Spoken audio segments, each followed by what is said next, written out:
Hello and welcome back to my channel UPPCS Talks. I am Pratiksha Tripathi, Deputy Collector 2022 बैच। आज का quote है, if your dreams don't scare you they are too small, Richard Branson. इसका मतलब अगर आपके dream आपको डरा नहीं रहे हैं तो ये मानिए कि आपके ड्रीम बहुत ही स्मॉल हैं। सभी बच्चों का UPPCS का प्रीलिम्स का पेपर 14 मई को होने वाला है और उसके लिए अब सिर्फ 5 दिन शेष बचे हुए हैं। और इन 5 दिनों में सभी बच्चों को बहुत एंजाइटी हो रही होगी, लग रहा होगा कि नहीं कर पाएंगे, लग रहा होगा कि ये बहुत ही मुश्किल है, मेरा प्रिपरेशन नहीं हो पाया है, या फिर कुछ चीज़ें छूट गई हैं, कुछ चीज़ें रह गई हैं, कट ऑफ ऐसे जाती है और सीट्स बहुत कम है। ऐसे बहुत सारे फियर्स, एंजाइटी सब कुछ हो रहा होगा।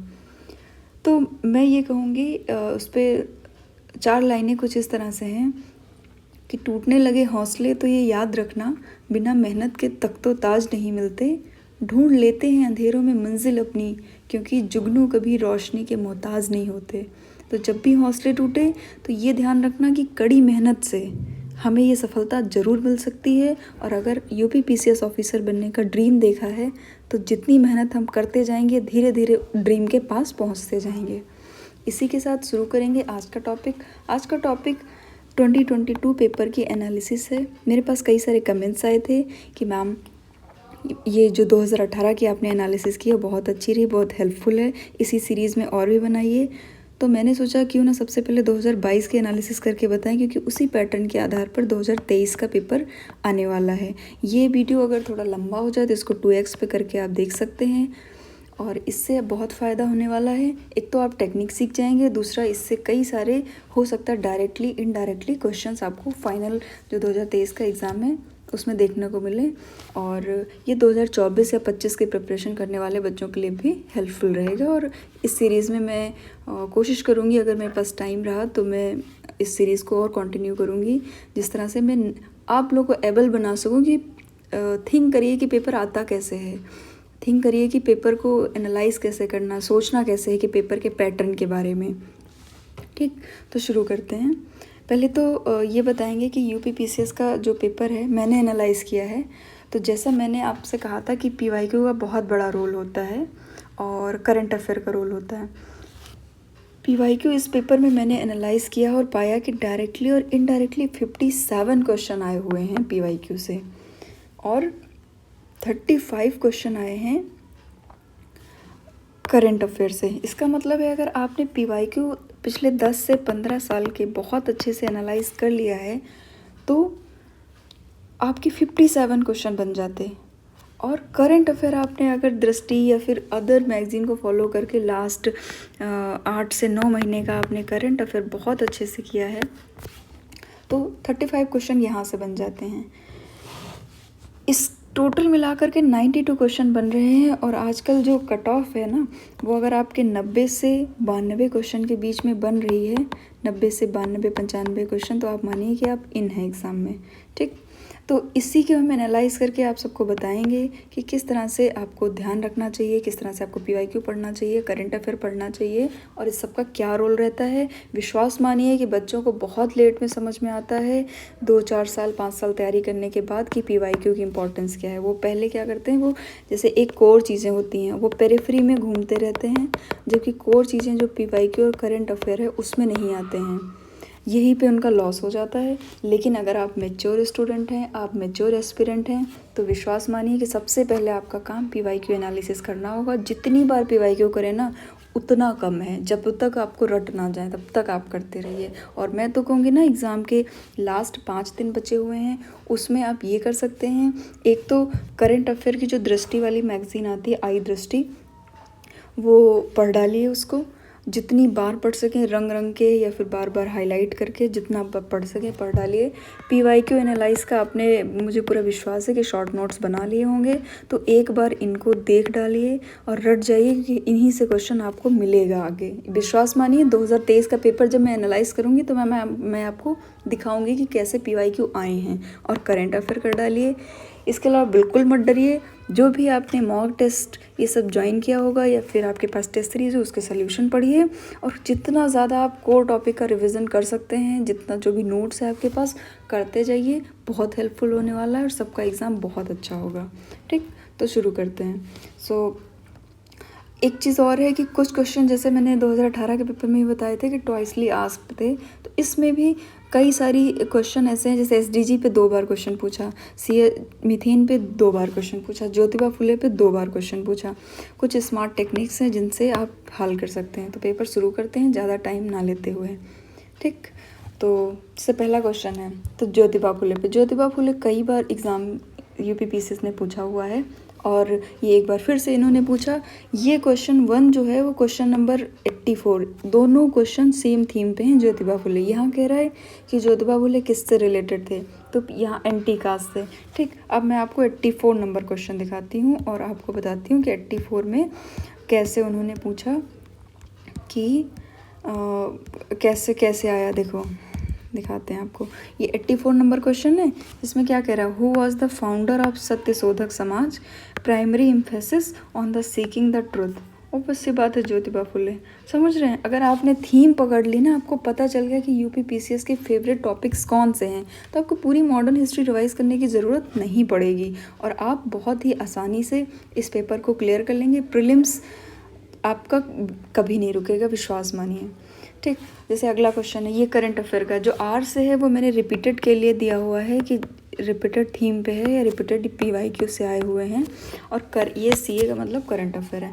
तो देखो क्वेश्चन पूछा गया है आयरन ओर से क्या है, और जो यहाँ के मैंने आंसर मार्क किए हैं वो यूपीपीसीएस ने जो ओरिजिनल आंसर की उसकी आई है उसी से मार्क किए हैं, तो उस सही है, आप इनको पढ़ सकते हैं। ठीक, तो पूछा है कि कौन से 2 राज्य हैं जो कि भारत में लौह अयस्क के प्रमुख उत्पादक हैं। तो मानिए कि 2020-21 की रिपोर्ट पूछी है तो अगली बार भी पूछ लेगा। आयरन और इम्पॉर्टेंट है, स्टील का प्रोडक्शन इम्पॉर्टेंट है। ऐसे 2 राज्य कौन से हैं इसमें पूछ लिया, तो 1 और 2 उड़ीसा एंड छत्तीसगढ़ है। ऐसे कभी पूछ लेगा कि वर्ल्ड में कौन से हैं टॉप के प्रोड्यूसर, टॉप के एक्सपोर्टर, टॉप के इम्पोर्टर, ऐसे करके। तो आपको इसको रट के जाना। इंडेक्स पे क्वेश्चन ऑब्वियसली आता ही आता है, पिछली बार भी मैंने बताया था। तो इस बार पूछा है डायरेक्ट क्वेश्चन है कि कितने स्थान पे भारत था, तो इंडिया का स्थान हमेशा देख कर जाएं, टॉप पे कौन था वो देख कर जाएं, और इंडिया के पहले रैंकिंग क्या थी और अभी रैंकिंग क्या हो गई है तो ये ज़रूर देख के जाएं। तो इसमें 136 है। अब देखो ये क्वेश्चन कई बार रिपीट किया गया है, जैसे सुल्तानगढ़ी, लाल महल, जमात खाना, ढाई खाना। अब इसमें मैचिंग का अगर कहें तो ए का 3 सुल्तानगढ़ी इल्तुतमिश से है, और बी का 4 है बलबन से है, सी का 1 है और डी का 2 है। अच्छा, अब क्या है, इन ऑप्शंस को आप पढ़ के जरूर जाएं। अगली बार हो सकता है कि इसमें से एक उठा ले कि 2.5 दिन का झोपड़ा किसने बनवाया, तो आपको याद होना चाहिए कुतुबुद्दीन ऐबक, रिपीटेड हो जाएगा पीवाईक्यू, तो इसलिए पीवाईक्यू इंपॉर्टेंट होते हैं। ठीक, तो आप सुल्तानगढ़ी, लाल महल ये सब रट के जाइए, इस बार के लिए रट के जाइए और रट लीजिए। जो भी क्वेश्चन आए हुए हैं एटलीस्ट हैं तो ये ज़रूर रट के जाइए। भवन उसको किसने बनाया। फिर ये है वृक्ष पर्यावरण के लिए खतरा है, तो इसमें आप दिमाग लगाइए। सोचो नीम तो वैसे भी अच्छा होता है इन्वायरमेंट के लिए, बबूल भी, और बनाना भी। बनाना तो इतना ज़्यादा इन्वायरमेंट फ्रेंडली होता है। अब बचा क्या इसमें, यूकेलिप्टस, तो इस जनरल सेंस पे आप लगा सकते हैं। ठीक, फिर अगला क्वेश्चन है कि यही 20th सेंचुरी में किसने हुआ, तो इसका ऑप्शन नंबर डी सही है। फिर ये देखो करंट अफेयर से पूछा है, सैयद मोदी इंटरनेशनल टूर्नामेंट, तो स्पोर्ट्स के क्वेश्चन आ गए, किसने, बीपी सिंधु ने। फिर डीडीटी, बहुत बार क्वेश्चन डीडीटी पे आया है, क्या है, नॉन बायोडिग्रेडेबल पोल्यूटेंट है। फिर 45th वर्ल्ड ब्रिज चैंपियनशिप, ये करंट अफेयर का क्वेश्चन उस टाइम चल रहा था। अब इसमें भी करेक्ट आपको ध्यान रखना है, कहाँ पे हुआ था, इटली में हुआ था। अभी इसको प्लेस कहाँ पे, कौन सा टूर्नामेंट हो रहा है, किसने क्या जीता, गोल्ड, सिल्वर, ब्रॉन्ज, ये सब ज़रूरी है। और अगर इंडियन टीम ने कुछ जीता है तो ये बहुत इंपॉर्टेंट हो जाता है। अगली बार के लिए भी आप यही पढ़ के जाइए, लास्ट डेज में बस यही सब रिवीजन करिए। फिर है वाटर सेट डेवलपमेंट प्रोजेक्ट में, तो ये हरियाली है, इस पर ये क्वेश्चन मैंने देखा है, तो हरियाली ही है। और 11th नंबर का क्वेश्चन है कि ये तो भाई कितनी बार रिपीटेड पूछा है कि इन्वायरमेंट प्रोटेक्शन एक्ट के बारे में कब आया था, बस इससे ज़्यादा पूछता ही नहीं है। फिर शिक्षा का अधिकार 86 में पूछा है। आईटी ब्रांड, ये करंट अफेयर में चल रहा था उस टाइम, तो करंट अफेयर से पूछा, रिपोर्ट आई थी उससे, तो आपको करंट अफेयर पता होगा तो आप आराम से कर लेंगे। फिर ये अब कुछ बच्चे सोचेंगे कि अरे हमें तो स्टेट और विधानसभा सदस्य रटने, नहीं, क्योंकि उस टाइम इलेक्शन हुए थे मणिपुर, गोवा, उत्तर प्रदेश, उत्तराखंड में, इसलिए पूछा है। कि अब पूछा गया इसमें नॉट करेक्टली, तो जैसे ही आपने अपनी नॉट देखा तुरंत इस पर गोला किया और पता क्या चला, इसमें पूछ रहा गलत कौन सा है, कौन सा इसमें नहीं मिल रहा है। तो आप देखिए इसमें उत्तर प्रदेश तो 403 पता होगा, उत्तराखंड भी पता होगा। एक तो करंट अफेयर में पढ़े होंगे तब आपको पता चल जाए, न्यूज़ में चलता रहता है कि कितने सीटों पर इलेक्शन हो रहा है। और नहीं तो फिर आप यहाँ से गोवा तो सबसे कम है, मणिपुर एलिमिनेट कर दीजिए, मणिपुर नहीं है। फिर मानव विकास सूचकांक, तो इस बार का HDI भी इम्पॉर्टेंट है। अब HDI पहले पूछते थे कि कौन रिलीज़ कर रहा है, लेकिन अब थीम बदल गई है, बट HDI ही पूछेगा, थोड़ा अंदर से पूछ रहे हैं कि HDI पहले था पैरामीटर्स कितने हैं, कौन मिनिस्ट्री कौन करता है। अब क्या पूछ रहे हैं कि डिसेंडिंग ऑर्डर में लगाइए, कि जैसे अभी तक पढ़ रहे होगे आप लोग HDI में टॉप कौन आया, लेकिन अब क्या पढ़ना है, टॉप 3, टॉप 4, या नीचे से बॉटम से जो बॉटम 3, बॉटम 4 कौन से हैं। तो ये सब ट्रिक्स हैं जो आपको थ्रू द टाइम अगर डेवलप कर लिया ना तो कभी PT नहीं रुकने वाला है। फिर है लार्ज रिवर बेसिन, लार्जेस्ट, तो मैंने कहा था कि कोई भी लार्जेस्ट है, स्मॉलेस्ट है, ये सब चीज़ें इंपॉर्टेंट रहती हैं एग्ज़ाम के लिए हैं, तो ऑब्वियस सी बात है ये भी इंपॉर्टेंट है। फिर थर्मोडायनेमिकली मोस्ट स्टेबल क्या है, ग्रेफाइट है, ठीक। फिर करेक्टली मैच्ड पूछ रहा है, तो इसमें जैसे सनातनी है, ये मुझे थोड़ा क्वेश्चन, मैंने जब इस बार का दिया था तो मुझे खुद भी ये क्वेश्चन बहुत ही ज़्यादा श्योर नहीं था, तो शायद मैंने इसको स्किप कर दिया था। आप लोग देख सकते हैं इसका आंसर C है। फिर ये देखो कितनी बार पूछा, 18 वाले पेपर में भी पूछा था कि नेचुरल गैस का कंपोनेंट कौन सा है, तो मीथेन है। फिर largest tidal energy producing area in the India, तो खंभात की कोस्ट है, ठीक। फिर रिपीटेड ये वाला देखो कितनी बार पूछ चुका है, प्लांट डिजीज़ और उसके फैक्टर क्या होते हैं, इंपॉर्टेंट है, हर बार आप इसको रट के जाइए, बिना इसको रटे मत जाइए, कहीं से भी पूछ लेगा। और इससे एक और आपको थीम निकल आ रही है कि प्लांट डिजीज़ आपको इम्पॉर्टेंट हैं और क्यों होती हैं, किस कारण से होती हैं, ये भी आपको इम्पॉर्टेंट है। तो इस बार क्लियर रट लीजिए कि गेहूँ का साहू रोग या फिर ये कृष्णकांत डिजीज़, शुगर केनी क्यों होती है, ठीक। अगला क्वेश्चन है, जैसे ये थोड़ा ट्रिकी क्वेश्चन पूछा था कि आगरा दार्जिलिंग लोकेटेड, तो आप इन क्वेश्चन को ना अगर नहीं भी आ रहा ना तो स्किप कर सकते हैं, क्योंकि 150 में से 150 तो करने नहीं है। चंद्रगुप्त सेकंड पे क्वेश्चन आया था, हिस्ट्री का क्वेश्चन है, इंपॉर्टेंट है, इसका आंसर B है। फिर ज्वाइंट पब्लिक सर्विस कमीशन, इसका आंसर B है, ये डायरेक्ट पॉलिटी के क्वेश्चन है।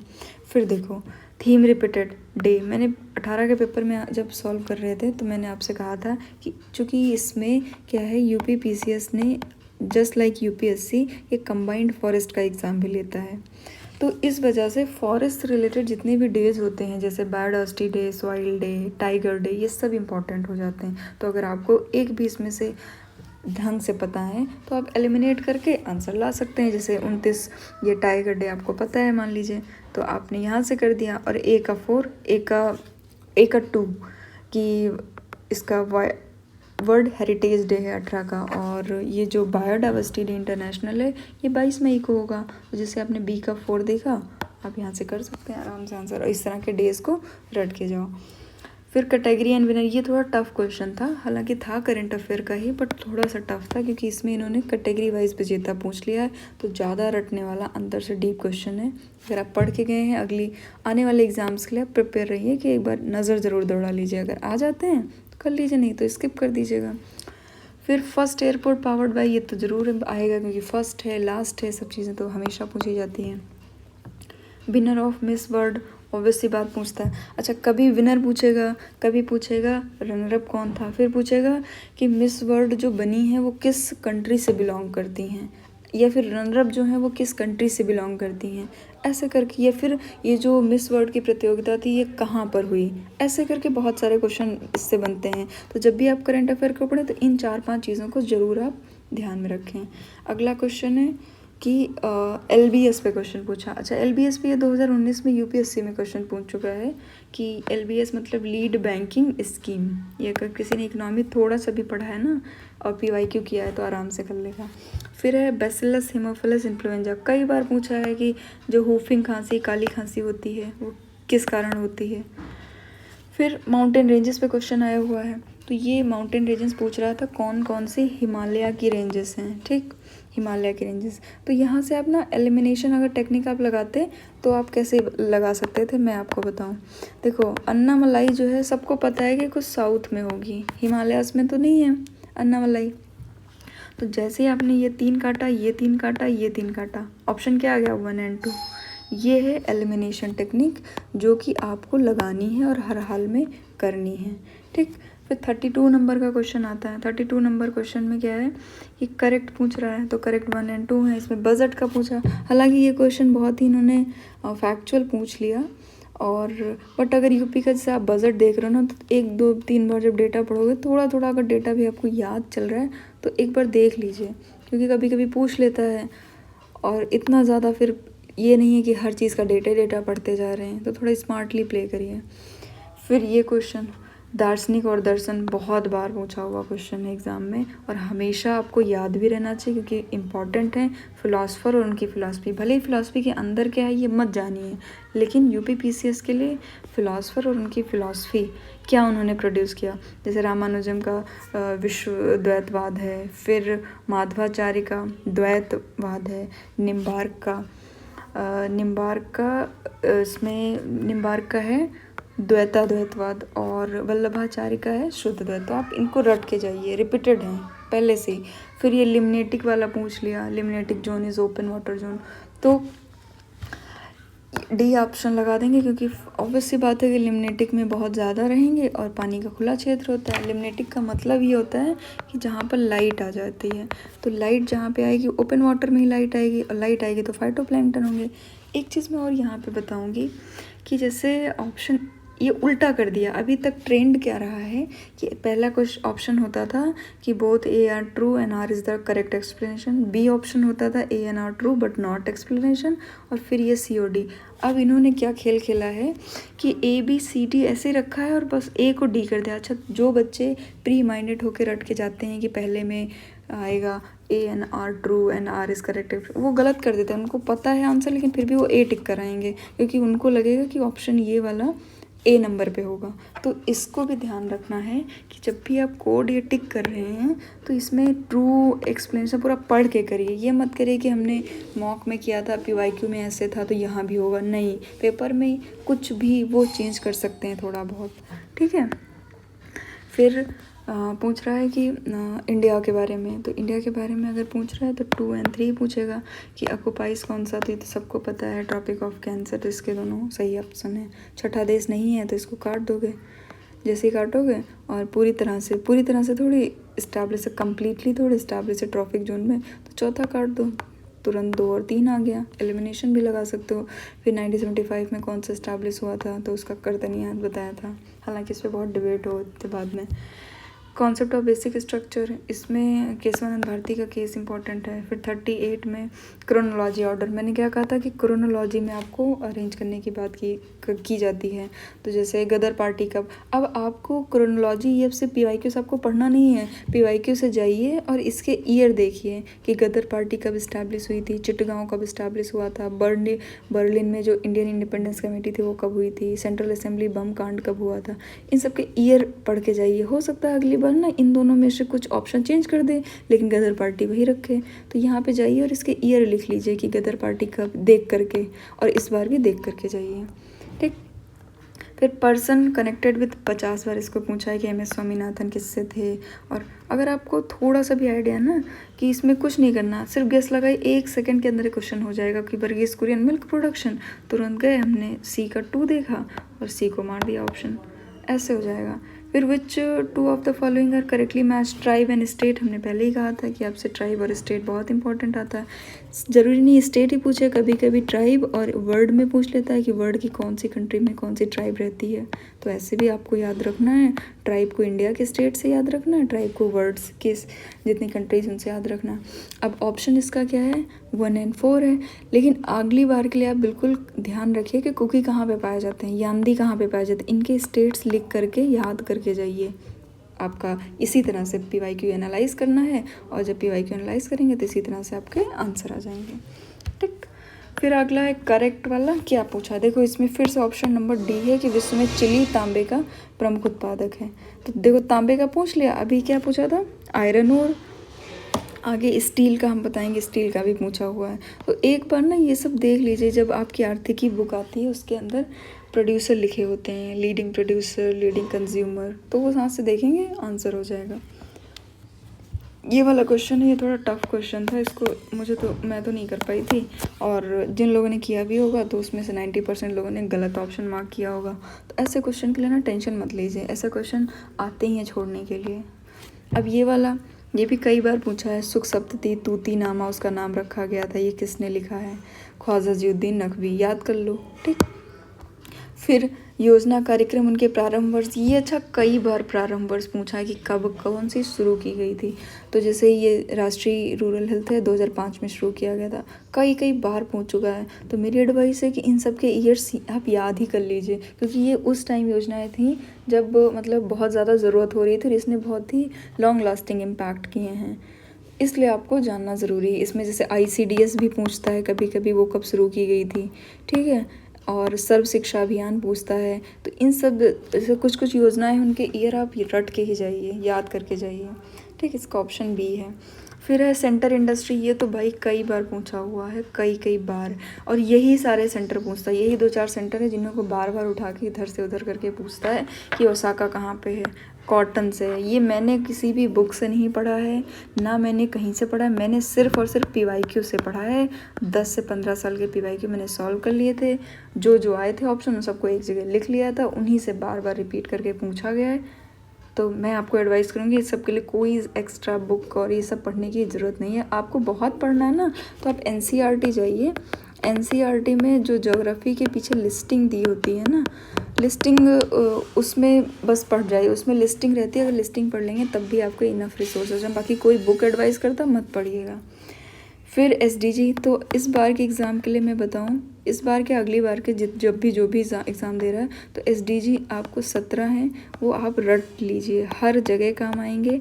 प्रीलिम्स में रट लेंगे, मेंस में हर ऑप्शन, मतलब क्वेश्चन जैसे हेल्थ पे आया है तो SDG लिख दिया, गवर्नेंस से आया SDG लिख दिया, तो आपको SDG तो रट्टे होने चाहिए। यहाँ पे SDG किसी को रटा है तुरंत कर लेगा ऑप्शन कि SDG 10 क्या है, रिड्यूस इनइक्वालिटी।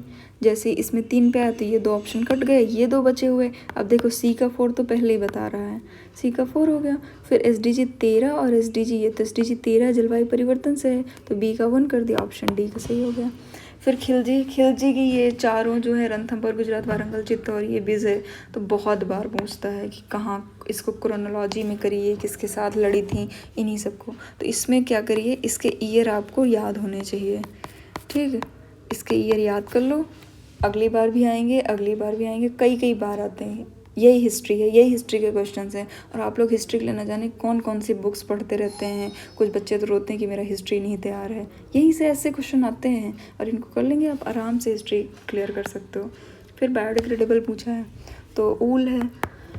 थीम फिर पूछा, देखो रिपीटेड कैसे, देखो पिछले 2018 में Indian state of forest report जब पूछा गया था, तो उसमें शायद परसेंटेज वाइज पूछा था कि किस में ज़्यादा है, या सबसे ज़्यादा फॉरेस्ट एरिया कहाँ पे है। इस बार क्या पूछा, पिछले 2 वर्षों में वन क्षेत्र में अधिकतम वृद्धि कहाँ से हुई है, 2021 की रिपोर्ट के अकॉर्डिंग। तो आगे भी जब भी Indian state of forest report अगर आपकी आती है 2023, 2 साल के बाद इम्पॉर्टेंट हो जाएगी। इस साल के लिए भी इम्पॉर्टेंट है कि आप पढ़ के जाइए कि यूपी में सबसे ज़्यादा कहाँ पर है, फिर इंडिया में सबसे ज़्यादा कहाँ पर है, परसेंटेज वाइज कहाँ पर है, टोटल एरिया वाइज कहाँ पर सबसे ज़्यादा फॉरेस्ट है, ठीक, वृद्धि कहाँ पर हुई है, घटे कहाँ पर हैं, ऐसे करके पढ़ के जाओ ना, एकदम आपका पेपर क्लियर होगा। फिर WHO, ये तो पूरी जामनगर में करंट अफेयर से था, बहुत चर्चा में था। फोटोकेमिकल स्मॉग, ये स्मॉग का जो क्वेश्चन है ये 2018 में आया था, और पूछा था कौन सा सेकेंडरी पोल्यूटेंट है, ठीक, ये पूछा था कि कौन सा सेकेंडरी पोल्यूटेंट है, तब हमने स्मॉग लगाया था। अब क्या पूछ रहा है, फोटोकेमिकल स्मॉग में क्या था, तो ओजोन है। हमने उस बताया था कि PAN पैरा ऑक्सीजन जो नाइट्रेट होता है, जब इसमें बनेगा ओजोन के साथ इसमें इसको हाइड्रो और कार्बन्स होते हैं, इनके साथ जब रिएक्शन करेगा तब O3 ग्राउंड ओजोन बनता है। तो यहाँ पे ओजोन लिखे या फिर ग्राउंड ओजोन लिखे, तो दोनों चीज़ें सही रहेंगी, ठीक। लता मंगेशकर डेथ हुई थी, तो इसलिए इम्पॉर्टेंट है, दोनों ऑप्शन सही हैं इसके। फिर देखो यहाँ पे ऑप्शन में एक चीज़ और क्लियर करूँगी कि जब भी आप एग्ज़ाम दे रहे हो ना, तो एक चीज़ों पे ध्यान रखें कि अपनी आँखें खुली होनी चाहिए। देखो हमेशा ऑप्शन ए में क्या आता है कि ऑप्शन 1 करेक्ट, ऑप्शन बी में क्या लिखते हैं, ऑप्शन 2 करेक्ट, फिर ऑप्शन सी में लिखते हैं 1 and 2 करेक्ट, डी में लिखते हैं नाइदर 1 nor 2। बट यहाँ देख रहे हो पूरा ऑप्शन चेंज कर दिया, डी में लिख दिया है केवल 1, सी में है केवल 2, बी में है 1 and 2 एंड ए में है ना तो 1 ना तो 2। तो देख रहे हैं आपने ऑप्शन उल्टा ऊपर नीचे कर दिया। अब कोई बच्चा आंख मूंद के अगर लगा रहा ऑप्शन है, तो जैसे ही देखा दोनों सही, वो क्या करेगा, सी मार देगा, कहेगा सी सही होगा। बट नहीं, ऐसा नहीं है, आपको आंखें खोल के रखनी है पेपर देते समय, वो पेपर में कुछ भी चेंज कर सकता है। ठीक, ये सुन्नी ट्रायंगल इन इराक का पार्ट नहीं है, तो ये तो बहुत मुझे तो टफ क्वेश्चन लगा था, और चूँकि मैंने पढ़ा भी नहीं था इस बारे में, मैंने स्किप कर दिया था ये क्वेश्चन। फिर आते हैं 73rd, बहुत बार पूछा हुआ कॉन्स्टिट्यूशन, डी ऑप्शन है। फिर बटरफ्लाई तैराकी स्पर्धा जो थी कोपेनहेगन में हुई थी, तो स्पोर्ट्स का क्वेश्चन है, आएगा ही आएगा। फिर बांध उत्तर प्रदेश में नहीं है, तो आपको नहीं पे गोला करना है। बांध कौन सा नहीं है, बधुआ नहीं है। अच्छा, तो ये अहरौरा, अडवा, बघेलखंड है, तो इनको सर्च करो कि कहाँ पर हैं, इनके बारे में ढूंढो, चाहे यूपी स्पेशल की बुक में ढूंढो, चाहे नेट पर ढूंढो, लिख लो कहाँ पर हैं। फिर लिख लेना कि ये किस नदी पर हैं, क्योंकि आप कहाँ पता चल गया, फिर नदी पता करो, बांध है ना तो किसी नदी पर होगा, ऐसे करोगे। फिर बधुआ यूपी में नहीं है, तो बधुआ कहाँ पर है। अगर आप ऐसे एनालाइज करो ना पीवाई, क्योंकि मैं गारंटी देती हूँ ना कि किसी भी आपको इतना भटकना नहीं पड़ेगा, ना ही लास्ट टाइम में आपको डर लगेगा। फिर नॉट करेक्टली मैच, ये तो बहुत बार पूछा है, मालको, बालको, हिंडाल्को, इंडाल, यही 3-4 एलुमिनियम की प्लांट्स हैं जिनको लगाने को देता है कि कौन से कहाँ पर हैं या फिर कौन से कहाँ पर नहीं है। अभी पूछा नहीं है, तो इसका मतलब मालको चेन्नई में नहीं है। बाकी ये चारों याद कर लो, बालको कोरबा, हिंडाल्को रेणुकूट, इंडाल हीराकुंड, ये याद कर लो, रट लो इनको, आएगा आएगा अगली बार किसी ना किसी रूप में आएगा। और सर्च कर लो कि मालको है कहाँ पर, बस इतना करना आपको PYQ करते हुए। फिर क्रोनोलॉजी ऑर्डर करेगी, ये थोड़ा टफ क्वेश्चन था कि अगर जिसने ये पार्टियां सर्च नहीं की हैं या फिर नहीं पता है तो फंस सकता है। इसका ऑप्शन है 3। और आगे बढ़ो, राग एडिक्ट जिसमें रिलीजियस सिंथेसिस के बारे में है, ये 12वां है, ये NCERT वगैरह पढ़ेंगे तो आपको मिल जाएगा। ऑडिट में कैग के कौन करता है, पॉलिटी का स्टैटिक चीज़ है, आप कर लोगे। दुधवा नेशनल पार्क आंख बंद करके लगा सकते हो, Lakhimpur Kheri. On the basis of ODOP चर्चा में है। ODOP 2018 से जब से आया है तब से चर्चा बना हुआ, और इसी साल 1 डिस्ट्रिक्ट 1 स्पोर्ट्स की भी बात की है स्टेट बजट में यूपी ने। तो इस तरह से इसको लिंक, ये हमेशा फ्लैगशिप स्कीम है ना यूपी की, तो इम्पॉर्टेंट है। तो आपको याद करना है गौतम बुद्ध नगर, या फिर अपने एरिया का याद कर लीजिए, एक बार नज़र जरूर दौड़ा लीजिए कि 75 डिस्ट्रिक्ट में मेजर जगहों पे क्या क्या है। आर्सेनिक वाटर कंटामिनेशन कहाँ पर है, बांग्लादेश। ठीक, फिर ये चीज़ मुट्टकी, पोर्टोनोवा, सकरखड़ा, बेडारा, ये तो बहुत बार पूछे, इनके ईयर्स रट लीजिए, अगली बार भी आएंगे, पिछली बार भी आ चुके हैं, तो इनको रट के जाओ। फिर sulpha drugs, in which of the following type of the drug sulpha drug है, तो इसको एंटीबैक्टीरियल है सल्फा ड्रग। ठीक, ग्लोबल बिजनेस सिटी इंडेक्स से आता है हैप्पीनेस इंडेक्स, पीस इंडेक्स, आतंकवाद की इंडेक्स। ठीक, HDI, ग्लोबल बिजनेस इंडेक्स, ये सारी इंडेक्सेस हैं जो आपको इम्पोर्टेंट देखने को मिलेंगी। इसमें आपको क्या ध्यान रखना, टॉप कौन सा है, टॉप 3, बॉटम 3, ये सब करके याद रखना। अगर इंडिया का कोई स्थान है तो इंडिया को भी। पेसा के बारे में 50 बार क्वेश्चन पूछा है, पेसा एक्ट, सिर्फ एक्ट के बारे में अंदर से नहीं पूछ रहा है, एक्ट कब आया था, 1996। इसी तरह से पूछेगा पंचायती राज वाला जो 73rd अमेंडमेंट था वो किस साल में किया गया, तो आपको याद होना चाहिए। फिर कह रहे हैं नाव और बोट के, तो नाव कहाँ मिल जाएगी, लोथल में मिलेगी, लोथल में पोर्ट था ना, तो पोर्ट पे ही तो नाव आएंगी, तो यहाँ से आपका करेक्ट हो जाएगा। फिर है बायोमास का सोर्स नहीं है, तो क्या नहीं है बायोमास का, न्यूक्लियर एनर्जी है, तो भाई यूरेनियम से होता है, कहाँ से हो पाएगा। फिर म्यांमार का पेगु योमा क्षेत्र किस खनिज का उत्पादन करता है, तो मिनरल ऑयल। इसको जब आप उसमें पढ़ेंगे ना NCERT में तो दिया हुआ है। Type of heat engine carburettor, तो हीट इंजन कार्बोरेटर यूज़ होता है, ये थोड़ा फिज़िक्स का क्वेश्चन है कि पेट्रोल इंजन।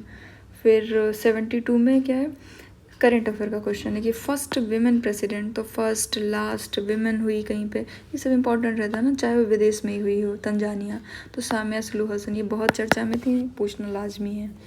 केबल लाम जाओ, सबको पता है लोकटक। और फिर यहीं पे फ्लोटिंग नेशनल पार्क, वर्ल्ड का पहला फ्लोटिंग नेशनल पार्क ये है। यूपीएससी में भी क्वेश्चन आया हुआ, तो इसको पढ़ लो, याद है कर लो, आएगा अगली बार भी। करेक्ट में फिर पूछ रहा है कि इनपुट सब्सिडी, इसका 1 और 4 है, देख लेना।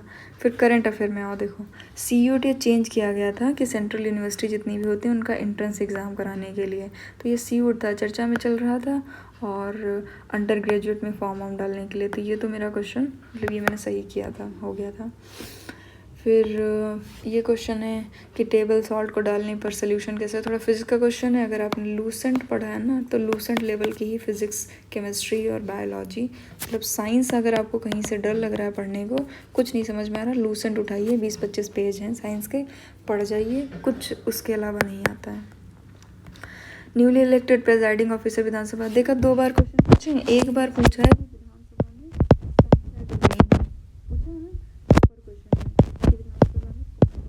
कितनी है, तो यूपी, उत्तराखंड, इन सब की सीट, मणिपुर, गोवा की सीट पूछी है, और यहाँ पे पूछ लिया कि अध्यक्ष किस राज्य में नए हुए हैं। तो ये इलेक्शन हुआ था, नए अध्यक्ष आए थे, तो आपको मतलब उस टाइम की करंट ये दृष्टि पड़ी होंगी, वहाँ से पता चल जाएगा।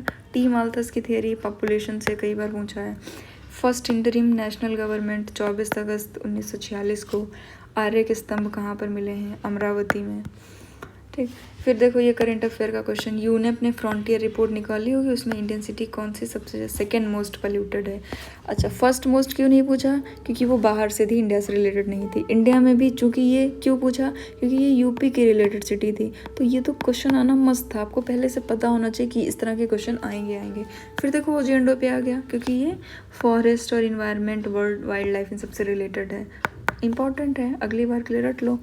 फिर जलियांवाला बाग, ये तो बहुत बार आया है, रविन्द्रनाथ टैगोर, सबको पता है। फिर देखो भाई ज्योतिबा फुले पे क्वेश्चन सत्यशोधक समाज वाला है।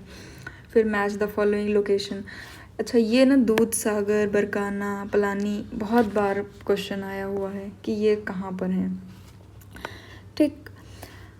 और इसका आंसर आप दूध सागर का, जैसे ही आपको पता है, अगर आपने PYQ किया तो आपको पता चल जाएगा कि दूध सागर गोवा में है। गोवा में जैसे करेंगे तो आपके पास 2 ऑप्शन आ जाते हैं, 2 ऑप्शन कट जाते हैं।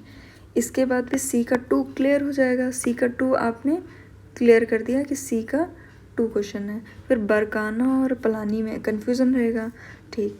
अगर आपने थोड़ा सा भी पढ़ा वढ़ा होता ना, तो बरकाना हिल्स हैं कर्नाटक में, वहाँ से आप हल कर सकते हैं इसको। अब मैं अगली बार के लिए टिप्स ये दूंगी कि वाटरफॉल और लोकेशन इन्होंने दिया है, अब इन वाटरफॉल के रिवर, किस रिवर पे दूध सागर वाटरफॉल है, किस पे पलानी वाटरफॉल है, ये ज़रूर याद करके जाओ। और इन सब के लिए वही लिस्टिंग पढ़िए जो लूसेंट में दी हुई है पीछे।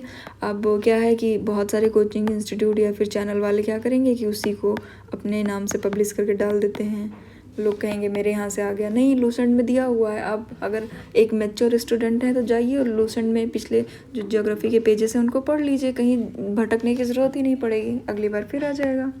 इको मार्क, पर्यावरण, इन्वायरमेंट फ्रेंडली। फिर नॉट करेक्टली, तो जैसे भी नॉट देखो इसको ध्यान कर लो, हालांकि ये क्वेश्चन टफ कैटेगरी में आता है, मैंने तो इसको स्किप कर दिया था। अभी तक कितने क्वेश्चन स्किप हुए हैं 87 करते हुए, अभी तक शायद 4 क्वेश्चन हमने स्किप किए हैं, ठीक। फिर मैमल कौन सा ले करता है, एग, एकिडीना। फिर सब शेड्यूल, और भाई इसको तो रट लो सब लोग, क्योंकि रट्टा मारो इसको, शेड्यूल से तो हमेशा क्वेश्चन इंपॉर्टेंट होते हैं, वह 1 से लेकर के 12 शेड्यूल आप रट जाओ, बार बार पूछा जाएगा, ठीक। इसका ऑप्शन है C। फिर पर्सन और एसोसिएटेड वर्क, ये भी बहुत बार रिपीटेड है, DK Karve, JD Bethune, Ishwarchand Vidyasagar, Malabari, ये इम्पॉर्टेंट है, इसका ऑप्शन है B। इसका मतलब है DK जो कर्वे थे वो विडोरी मारे, जिन सबसे इन्होंने काम किया। फिर B का 1 कलकत्ता में कन्या विद्यालय बेथुन ने इस्टेब्लिश किया।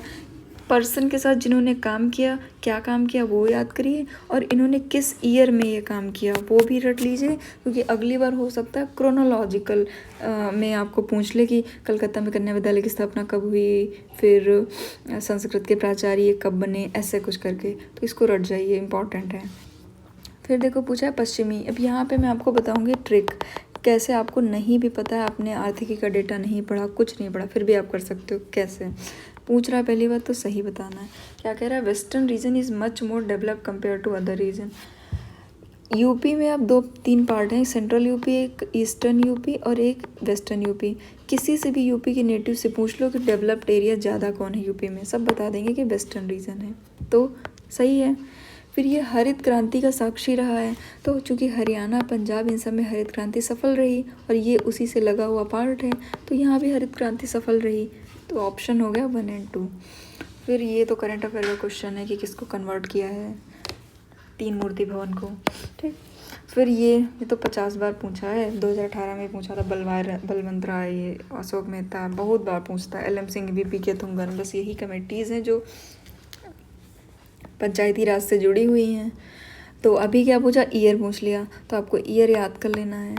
अगर और आपको पढ़ना है तो आप ये पढ़ो कि बलवंत राय, अशोक मेहता, LM सिंह, VP के थुंगन किस से रिलेटेड है पूछ लेगा, तो पंचायती राज से रिलेटेड है। फिर पंचायती राज किस पार्ट में रखा गया, इसके अंदर कौन कौन से, कहाँ से लेकर कहाँ तक आर्टिकल आते हैं, कोई एक्ट बना, ये सब क्वेश्चन आते हैं, ऐसे पढ़ो। इकोलॉजिकल नीके के बारे में क्वेश्चन है, तो 1 और 2 दोनों सही हैं, ठीक। फिर Jayant and Kumpawar associated with Shershah, तो इसको मारवाड़ है। हाईएस्ट, फिर से पूछा ना सेंसस का क्वेश्चन, अब क्या पूछा है, हाईएस्ट अर्बन मतलब रिलीजियस ग्रुप कौन सा है अर्बन पॉपुलेशन में सबसे ज़्यादा, तो सब भारत में किस धार्मिक भाग का सर्वाधिक भाग नगरीय है। अच्छा, थोड़ा सा ये टफ क्वेश्चन था बट मैंने ये कर लिया था। रीज़न बीइंग कि जैसे हिंदू पार्ट है तो हिंदू सबसे ज़्यादा रिलीजन है इंडिया में, बट नगरों में सबसे ज़्यादा नहीं है, क्योंकि गांव में भी रहते हैं, गरीब भी होते हैं। ईसाई भी नहीं हो सकता है। जैनिज़्म एक ऐसी कम्युनिटी है ना जो बहुत ही रिच, इंडिया की रिच माइनॉरिटी कही जाती है, तो रिच माइनॉरिटी है और इनका नगरों में अच्छा खासा परसेंटेज है। तो मैंने ऐसे मारा था सोच के, दिमाग लगा के, और ये सही निकल गया था। कुछ क्वेश्चन ना आपको गेस करना पड़ेगा ना, कभी कभी ना कैलकुलेटिव रिस्क लेना पड़ेगा और स्मार्ट गेस आपको करना पड़ेगा, क्योंकि पेपर की डिमांड ही यही है। फिर 97 क्वेश्चन है नीति आयोग की स्टेट एनर्जी क्लाइमेट इंडेक्स क्या है, तो इसमें थोड़ा सा अंदर से पूछा है बट आपको याद होना चाहिए। शीर्ष प्रदर्शन देखो, टॉप 3 हमने कहा है कि आपको टॉप 3, बॉटम 3 ये आपको पढ़ना चाहिए, तो पढ़ लो, कोई दिक्कत नहीं है। इंडेक्स है तो चूँकि नीति आयोग ने निकाली, मान लो ये पूछ लिया, अब अगली बार के लिए हिंट ये है कि पूछेगा स्टेट एनर्जी क्लाइमेट इंडेक्स कौन निकालता है, तो नीति आयोग निकालता है, पता होना चाहिए। फिर डिसेंडिंग ऑर्डर की देखो, पूछा 2 बार डिसेंडिंग ऑर्डर, एक बार पूछा था कि HDI में, और इस बार क्या पूछा, यूपी में अरेंज करो पॉपुलेशन के हिसाब से डिसेंडिंग ऑर्डर, ठीक। थोड़ा सा टफ था, लेकिन अगर आप थोड़ा सा भी दिमाग लगाते हैं ना तो डिसेंडिंग ऑर्डर के हिसाब से कि सबसे ज़्यादा कहाँ पे है और फिर कहाँ पे है, तो आप लगा सकते हैं। हालांकि ये सेंसस का टफ है, क्योंकि अब सेंसस 2021 में होने वाला था, वो हुआ नहीं है, तो सेंसस के सारे क्वेश्चन तो पूछ चुके हैं, तो क्या पूछे हैं, तो इसलिए इस तरह के 2-4 क्वेश्चन डालते हैं, इसलिए घबराने की ज़रूरत नहीं है। इसमें पॉपुलेशन पूछ लिया, फिर ये पूछ लिया हाईएस्ट अर्बन पॉपुलेशन, दिमाग लगाओ, नहीं हो जाए तो ठीक, नहीं हो जाए तो स्किप कर दो, कोई टेंशन नहीं है। 150 में 150 नहीं करने हैं, कट ऑफ 90 से 95 क्वेश्चन ही जाती है, ठीक। फिर नासा, ये तो करंट में था, मार्क बैंड है, कर लोगे।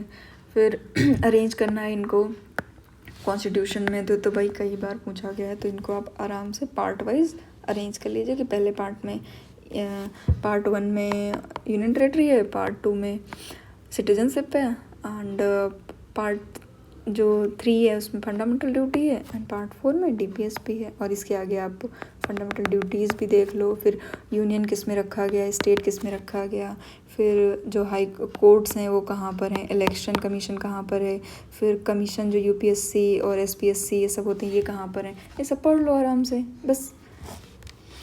फिर मेडिकल स्टूडेंट यूक्रेन के लिए क्या चलाया गया था, ऑपरेशन गंगा, तो जैसे अभी ऑपरेशन कावेरी चलाया गया, या फिर उसके पहले ऑपरेशन दोस्त चलाया गया, इंपॉर्टेंट हो जाते हैं। 102 में कौन सा नहीं है, एक तो नहीं पे गोला बनाना सीख लो हमारे एनालिसिस से। फिर आर्गन, इसकी गैस नहीं है ग्रीन हाउस, पता है सबको, इसमें गैस लगा हो जाएगा, वैसे रिपीटेड भी था। फिर ये बैटल ऑफ, ये जो अभी मैंने बताया ना उनकी अलाउद्दीन खिलजी वाली वार, वो भी इम्पॉर्टेंट है। औरंगजेब की ये वार तो पता नहीं क्या लगाव है UPPCS को इस क्वेश्चन से, बहुत बार पूछता, बस यही पूछता है। इसकी आप ऐसे मतलब देवराई, सूजा, धर्मत, सामूगढ़, इसको DSS करके कुछ आप ट्रिक बना लो, ठीक। और इसको ऑप्शन को ईयर्स याद कर लो कि किस ईयर में कौन हुआ था, किसके साथ हुआ था ये भी याद कर लो कि औरंगजेब ने ये लड़ाई किसके साथ लड़ी थी और जीता था कि हारा था, ये सब बहुत इसी से क्वेश्चन आएगा। ये हिस्ट्री के आउट वाले क्वेश्चन हैं जिनको आपको करके ही जाना है। फिर first digital water week obvious सी बातें पूछेगा। फिर सैटर्न में, अच्छा 18 वाले पेपर में क्या पूछा था, मार्स के बारे में। Atmosphere of Saturn contain which of the following is, methane convert करती है। Karakum desert Turkmenistan. फिर डेजर्ट, तो इसका यहाँ से थीम ये निकली कि डेजर्ट है और कहाँ पर है, लोकेशन याद करना पड़ेगा आपको।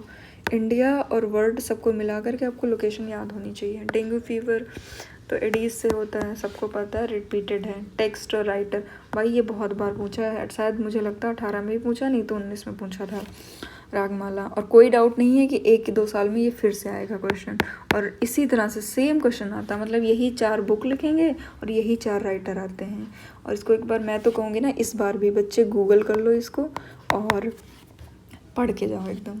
नॉट, फिर से नॉट पे गोला मार दो। फिर एसआई यूनिट और क्वांटिटी, ये फिजिक्स का नॉर्मल क्वेश्चन है, आपको लूसेंट से आराम से मिल जाएगा, किसी कहीं भटकने की ज़रूरत ही नहीं है। रेडियो एक्टिव और पावर लेंस, ये सब तो इसमें पूछ रहा है कि कौन सा सही सम्मिलित नहीं है, तो क्यूरी रेडियो एक्टिव से। हालांकि इस क्वेश्चन पे बाद में बहुत डाउट हो रहा था क्योंकि इसमें कुछ चीज़ें हैं जो इंटरलिंक हो रही हैं। 1110 इसमें भी रिपीटेड क्वेश्चन है, मानस, सुंदरवन, नंदा देवी, पंचमढ़ी। तो बायोस्फीयर रिजर्व है, नेशनल पार्क हैं। इस साल के लिए जो 75 वेटलैंड है उसमें भी खासकर जो यूपी के हैं और जो अभी हाल में नए ऐड किए गए हैं इम्पॉर्टेंट हैं। टाइगर रिजर्व कौन कहाँ पर इम्पॉर्टेंट है, रट लो भाई, इतनी चीज़ तो इकोलॉजी में आप कर ही सकते हो आराम से। और नॉट सस्टेनेबल गोल, देखो फिर से एसडीजी पे पूछ लिया, ट्वाइस लिया क्वेश्चन है। पहले मिलाने को पूछा कि एसडीजी दे दिया नंबर और उसके आगे थीम लिख दिया। इस बार क्या दिया है, नॉट अ सस्टेनेबल गोल। तो अगर आपको 17 के 17 एसडीजी आते हैं तो आप पता है क्वालिटी है, education, hunger, gender, space research नहीं है, ठीक कर लोगे आराम से। तो ये सब ना आउट वाले क्वेश्चन होते हैं जिन पे आप रिस्क नहीं ले सकते क्योंकि ये हर एस्पिरेंट को पता होगा, ठीक। अगर आपने नहीं कर पाया था ना तो कोई और करके आपसे एज पा जाएगा। तो इन क्वेश्चन में बिल्कुल रिस्क मत लीजिए, तो आंख बंद करके आपको आने चाहिए। रूर कई बार पूछा है, जर्मनी में है। सीएनजी में क्या है, तो मीथेन है। अच्छा अभी एक क्वेश्चन, ये ट्वाइसली आस्क्ड क्वेश्चन है क्योंकि अभी पूछा था, एक क्वेश्चन और था ऊपर जिसमें कह रहा था कि मीथेन निकलती है कि नहीं, उसमें कौन सी मेनली कंपोज्ड गैस है, तो उसमें भी मीथेन था। जैसे natural gas, compress natural gas हो या नेचुरल गैस हो, सबकी मीथेन कंपोनेंट है। तो 2 बार क्वेश्चन सेम पूछा है, कई बार पूछा है, इंपॉर्टेंट है। फिर महासागर और गर्त इंपॉर्टेंट है, पूछेगा। 2-4 ही तो गर्त हैं अच्छे खासे, तो पूछेगा। अगर आपको मेरियाना ट्रेंच तो भाई सबको पता है, यहाँ से कर लो और ये 2 ऑप्शन काट दो, बी और डी बचेगा। बी और डी में आपको पता है कि ए का 3 हो गया तो सी का 1 जरूर होगा, ए का 3 और सी का 1 लगा दो, सुंडा। अब प्यूटोरिको एंड मुलाय बचा, तो प्यूटोरिको आप कर सकते हो आराम से क्योंकि प्यूटोरिको जो है वो अटलांटिक में है। तो जैसे आप अटलांटिक का प्यूटोरिको मिलाओगे, आपका सी का ये 1 आपने पहले मिला दिया, आर्कटिक का मुलाय, सी का 4 आ जाएगा। अगली बार के लिए अब याद क्या करना है, अभी इन गर्त को ओशन से याद कर लो कि मुलाय गर्त कहाँ पर है, आर्कटिक में। सुंडा कहाँ पर है, हिंद में। प्यूटोरिको कहाँ पर, अटलांटिक में। मेरियाना प्रशांत में। ऐसे PYQ पढ़ा करो। फिर एरिया, अच्छा 2018 में पूछा था कि वृक्षों की जो ससराहट होती है ट्रीज़ की, उससे कितना डीवी का निकलता है। और इस बार क्या पूछा, रेजिडेंशियल, साइलेंट, इंडस्ट्रियल, कॉमर्शियल। तो एक तो ये PYQ है, अगर आपने किया होता तो इस थीम के बारे में पढ़ते और आपको आंसर मिल जाता। अगर मान लो उसको भी नहीं किया है तो मैं आपको हिंट दूंगी। हिंट कैसे, कि देखो industrial area and commercial area, तो इंडस्ट्री में बहुत सारी इंडस्ट्रीज़ लगेंगी, तो इंडस्ट्री में शोर ज़्यादा होगा कि नहीं होगा, हर समय इंडस्ट्री से धुआं निकल रहा है, वहाँ पे इतने लोग होंगे, इतना ज़्यादा मशीन चलेंगी, इंडस्ट्री में सबसे ज़्यादा होना चाहिए, नहीं क्या लगता है आपको, होगा नहीं। तो फिर सी का 4 जैसे आप करोगे आपका उत्तर आ गया। ए का 2 आवासीय क्षेत्र में, बी का 1 और सी का 4 एंड डी का 3। अब इसको आप एक बार क्रॉस चेक कर लो, देखो शांत क्षेत्र है तो सबसे कम, आवास कोई रह रहा है, 2-4 घर बने हुए हैं तो उससे थोड़ा ज़्यादा, फिर व्यापारिक वाला उससे थोड़ा ज़्यादा, फिर औद्योगिक वाला सबसे ज़्यादा, मिला दिए। अगर आपको नहीं भी पढ़े हो तब भी आपने अगर थोड़ा सा अपना ना स्मार्ट गेस यूज़ कर लिया, हो गया काम। 116 में करना है नॉट, सबसे पहले तो मेंशन करो कि नॉट पूछ रहा है, नहीं है। तो नहीं है नीलम संजीवा रेड्डी। ये भी लूसेंट में ना जब आप पढ़ने जाओगे तो प्रेसिडेंट वाइस प्रेसिडेंट सबकी लिस्ट बनी हुई। एक बार ना की थीम्स पे थोड़ा नज़र दौड़ा लो, हो जाए तो ठीक, नहीं हो जाए तो अभी तक हमने 6 क्वेश्चन छोड़े हैं, अगर 7वां ये छोड़ देंगे कोई दिक्कत नहीं होगी। गलत मत करना अगर बिल्कुल नहीं आता है। और समाचार, ये पत्रिकाएँ भी पढ़ लो भाई, बहुत पूछते हैं। और लेकिन ये तो अजीब तरीके का था, मुझे ना इसका अंदर का नहीं आ रहा था। पत्रिकाएं मुझे पता थी बट इसका पब्लिकेशन स्थान कौन सा था वो मुझे नहीं पता था, तो हमने इसको स्किप कर दिया था। मुझे तो बहुत टफ लगा था क्योंकि ऐसे पूछता ना किसने क्या लिखी है तो मैं बता देती, बट स्थान कहाँ से हो रही थी तो मुझे नहीं आ रहा था। मेक इन इंडिया वाला प्रोग्राम पूछा है तो भाई करना ही, इस क्वेश्चन में आप रिस्क नहीं ले सकते हो। तो दूसरा, अब ऑप्शन में इस बार से मैं सबसे रिक्वेस्ट करूँगी कि ऑप्शन ज़रूर देखें कि ए में ना तो 1 ना तो ही 2 ये सब है कि नहीं है। ऐसा नहीं है कि ए में हमेशा केवल 1 लिख के आएगा, ऐसा कोई ज़रूरी नहीं है, हार्ड एंड फास्ट रूल नहीं है कि ए में केवल 1 आएगा। तो ऑप्शन पढ़ लो कि क्या आपके दोनों ऑप्शन वाला सबसे सही कौन सा है, बस उसी में करना। बिमस्टेक से क्वेश्चन करंट अफेयर का है, केवल 1 है आएगा। रुर्बनाइजेशन टर्म है। अच्छा, जिसने जैसे मान लो जिसका सोशियोलॉजी बैकग्राउंड था पहले ऑप्शनल, उसके लिए आसान था, मैंने ये क्वेश्चन कर लिया था। लेकिन जिसका नहीं है तो अब छोड़ दीजिए, कोई इशू नहीं है। 1985 में Ganga action plan water free only, तो नहीं, इसको ओनली वाला गलत कर दिया। फिर कह रहा है प्रारंभ करने का मुख्य उद्देश्य, तो ये क्वेश्चन मुझे जहाँ तक लगता है कट गया था, क्योंकि जल प्रदूषण को ओनली ये काट दो, फिर ओनली ये काट दो, फिर इसमें कह रहा है गंगा नदी पर केवल नए बांध बनाना। तो दो देख रहे हो, हिंदी में कुछ अलग है, इंग्लिश में कुछ अलग है।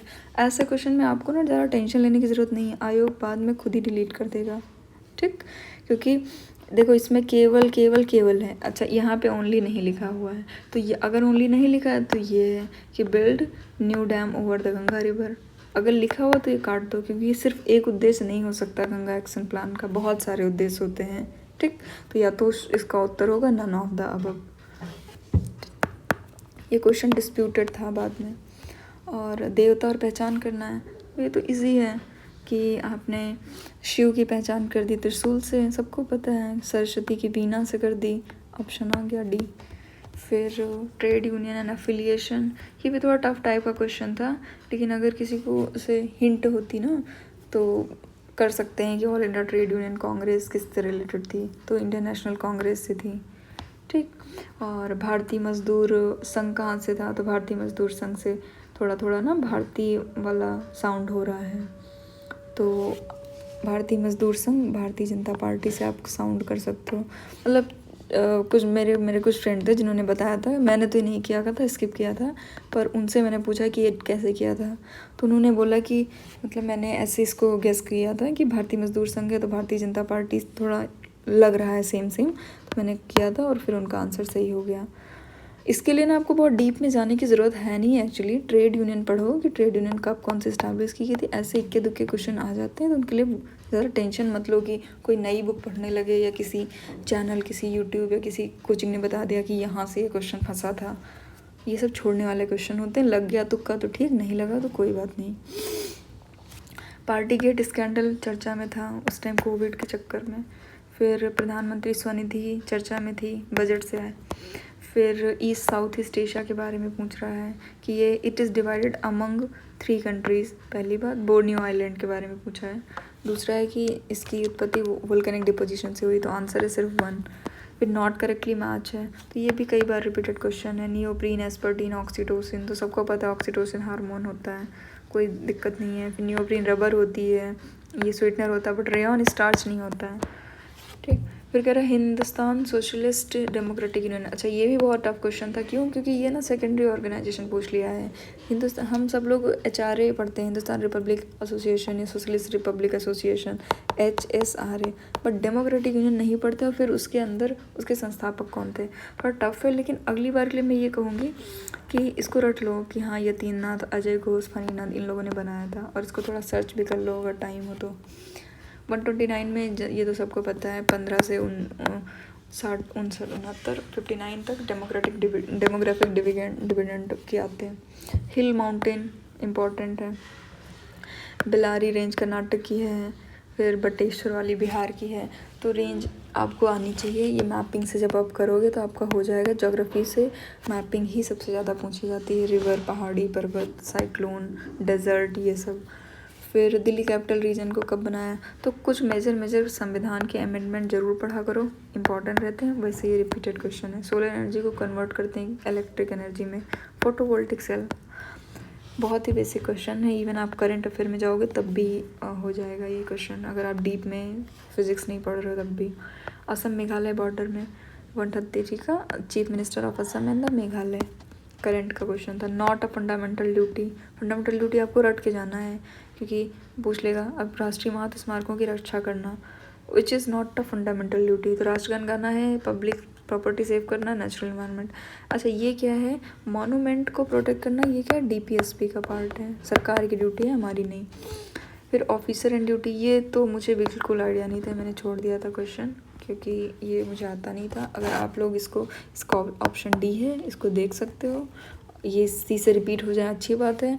जितने जितने की कुछ टर्म हैं एंशिएंट एंड मेडिवल इंडिया के पढ़ लीजिए, आ जाते हैं उनमें से, ठीक है। बट बहुत ज़्यादा एक क्वेश्चन आता है, एक क्वेश्चन करने के लिए ना पूरी 100 पेज की बुक पढ़ने की कोई ज़रूरत नहीं है। 136 में रेवोल्यूशन, ये तो बिल्कुल है, आपको आता होगा नो डाउट। ए का 2 है, गोल्डन वाली बागबानी से रिलेटेड हो गई, एलो वाली तिलहन से रिलेटेड हो गई, मैच करके कर लोगे। 137 में कह रहा है लैंडलॉक कंट्री कौन सी है, मैप देखोगे पता चल जाएगा, बोलीविया। अर्थ के एटमॉस्फेयर का पूछा है कि हीट कैसे होता है, तो लॉन्ग वेव से आती है, तो शॉर्ट वेव के रूप में आती है, जाती है जब तो लॉन्ग वेव के में जाती है, ठीक। यही ग्रीन हाउस गैस इफेक्ट होता है। इस जो बेसिक कॉन्सेप्ट हैं पढ़ा होगा आपने। 139 का फिर पूछ रहा है नॉट। अच्छा इसके पहले एक और ऑप्शन में पूछा था ना कि कौन सी जो है वो उससे जब पूछ रहा था कि बायोमास से नहीं होगी, तो उसमें था न्यूक्लियर एनर्जी नहीं होगी क्योंकि ये तो यूरेनियम से होती है। फिर यहाँ पूछ लिया कि सौर ऊर्जा का प्रतिनिधि में से कौन सा सूर्य की ऊर्जा से उत्पन्न नहीं होता है, नाभिकीय ऊर्जा। फिर देखो अभी ऊपर पूछा था आयरन ओर के बारे में, फिर पूछा टॉप स्टील प्रोडक्शन वर्ल्ड में किसका है, टिन का प्रोडक्शन पूछ सकता है, क्रोमियम, अभ्रक, इन सब का, बॉक्साइट का। तो इस बार इसमें क्या है, चाइना सबसे ऊपर है। करंट अफेयर का पार्ट है, आर्थिकी से यही कुछ 2-4 टॉपिक्स हैं जो आपको पढ़ने होते हैं। फिर लोकसभा का इलेक्शन ईयर कौन सा है, थोड़ा बहुत आप इसमें गेस कर सकते हो कि कौन सा नहीं पूछ रहा ना, तो 7वां इसमें नहीं है। करेक्टली मैच्ड है कि कौन सा सही सुमेलित है, तो केरल में रबड़ होता है। काट इसको ना गैस लगाओगे तो हो जाएगा। चाय गुजरात में तो होती नहीं है, उत्तर प्रदेश में जूट नहीं होता है, और असम में वीट नहीं होता। असम में क्या होती है, असम में चाय होती है, उत्तर प्रदेश में वीट होता है। तो अगर इसको थोड़ा सा भी आप ना थोड़ा गैस करोगे, तुक्का करोगे, तो अगर नहीं भी आता फिर भी कर लोगे।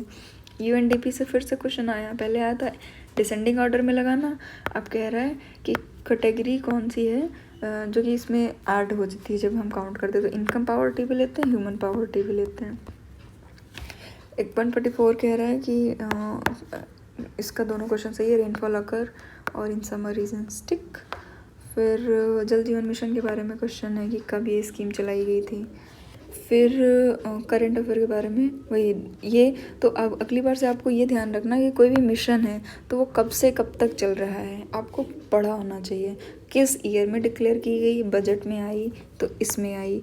मान लो ये 5 वर्षीय योजना थी, तो 2022 अगर 2027 तक चल रही, तो आपको ये टर्म याद होना चाहिए, क्योंकि यूपीपीसीएस की आदत है कह देगा कि 2022 से क्या 2025 तक चल रही है, तो हो जाएगा गलत। तो ये चीज़ जल जीवन मिशन है, मिनिस्ट्री कौन सी है पढ़ लो, कब शुरू किया गया पढ़ लो, कब से कब तक रहेगा पढ़ लो, किससे रिलेटेड है पढ़ लो, ठीक।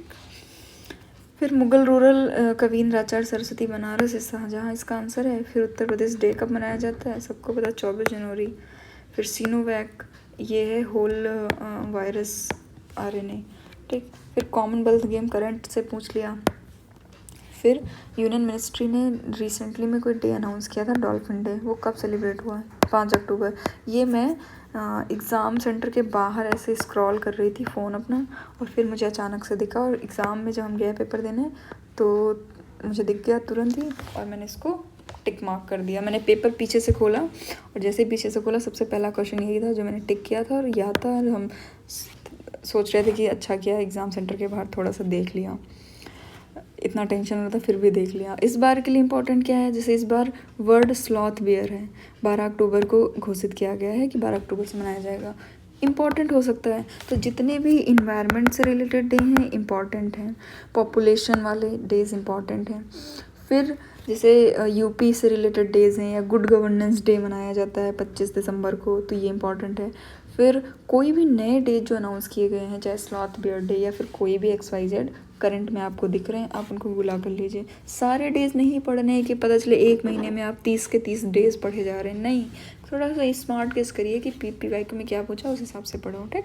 तो इस तरह मैंने 150 क्वेश्चन आपको बता दिए, इसमें मैंने सही आंसर भी बताए हैं, कई सारे टेक्निक ट्रिक्स बताई हैं, और ये भी बताया कि आप आने वाले पेपर्स के लिए कैसे अप्रोच कर सकते हो। इस साल का पेपर है, उसमें आप इसको देख के जाओ 2x पे लगा करके, और आपको ना जो फाइनल एग्ज़ाम दे रहे हो ना, तो आपकी मेरी कही हुई बातें याद आ रही होंगी कि जब भी देखें करेक्ट है कि नॉट करेक्ट है, कोड भर रहे हो तो सही भरें, फिर आंखें खोल के देखें, थोड़ा लिंक करके देखें, PYQ मार्क सही से करें, आंसर में अपने थोड़ा सा गेस लगा लें कि किससे रिलेटेड हो सकता है। ये सब ट्रिप्स आपको आने वाले जो 14 मई का पेपर है ना, उसमें याद आएंगी मेरी बातें। फिर तो लर्निंग्स क्या है इस एग्ज़ाम के बारे, इस पेपर के एनालिसिस से, कि मल्टीपल रिवीजन आपका PYQ, अब 5 दिन बचे हुए हैं, लेकिन विश्वास मानो कि 5 दिन में भी आप 10 से 15 साल के जो PYQ आपने इसको शॉर्ट नोट बना रखे हैं, उनको आप 1 से 2 बार पढ़ जाइए, रट जाइए, लर्न बाय हार्ट, जैसे जैसे इसमें मैंने टेक्निक्स बताई वो सब कर लीजिए।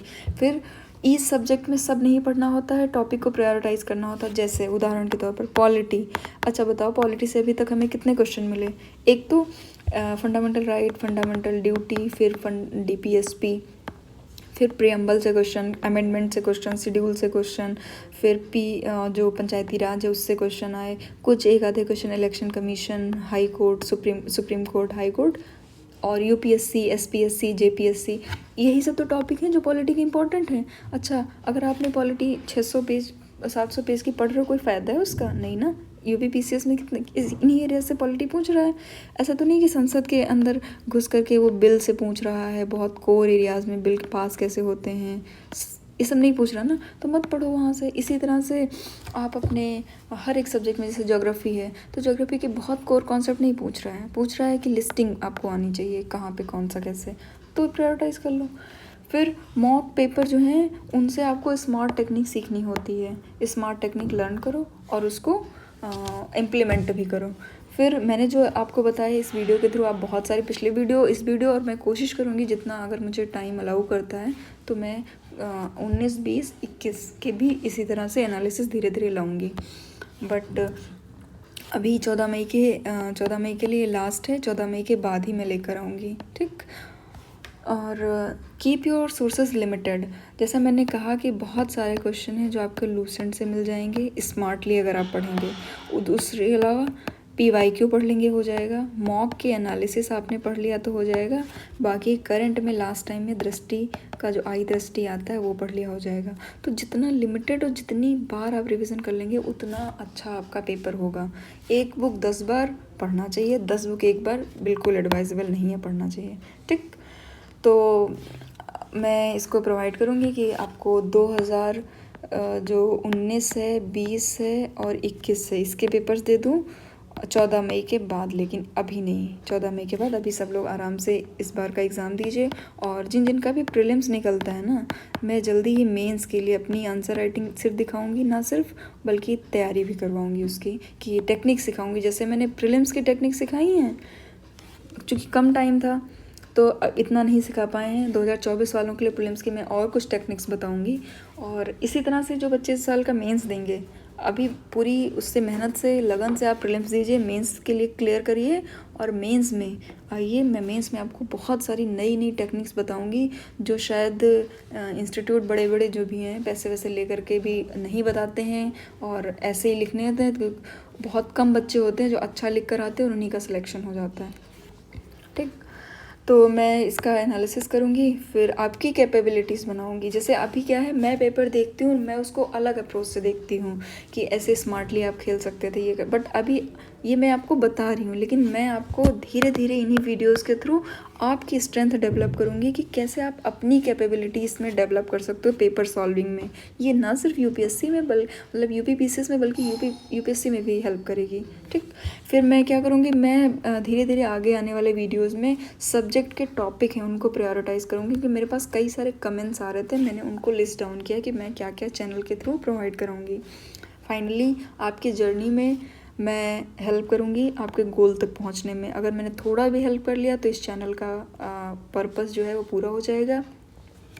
मेरी तरफ से सबको ऑल दी बेस्ट है। इस बार आप क्लियर करोगे, और अगला जो पेपर का एनालिसिस होगा वो 14 मई के बाद मैं लाऊंगी।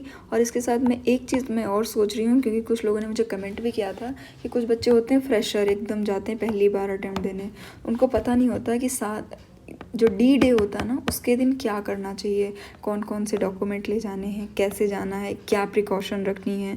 तो मैं 5 से 6 मिनट का एक सोच रही हूँ कि वीडियो मैं उनके लिए बना दूँ, ताकि मतलब जो फ्रेशर्स हैं, नए एस्पिरेंट्स हैं, उनको थोड़ा गाइड हो जाए कि एग्ज़ाम हॉल का क्या माहौल रहता है, एग्ज़ाम के बाहर का क्या माहौल है, क्या क्या आपको नेसेसरी चीज़ें लेकर जानी हैं। तो एज अ गाइड मेंटर मैं आपको ये कोशिश करूँगी 14 मई के पहले 12-13 मई तक मैं ये ला दूँ, ताकि आप 5-6 मिनट का देख करके उसी हिसाब से अपना बैग एंड बैगेज पैक करो।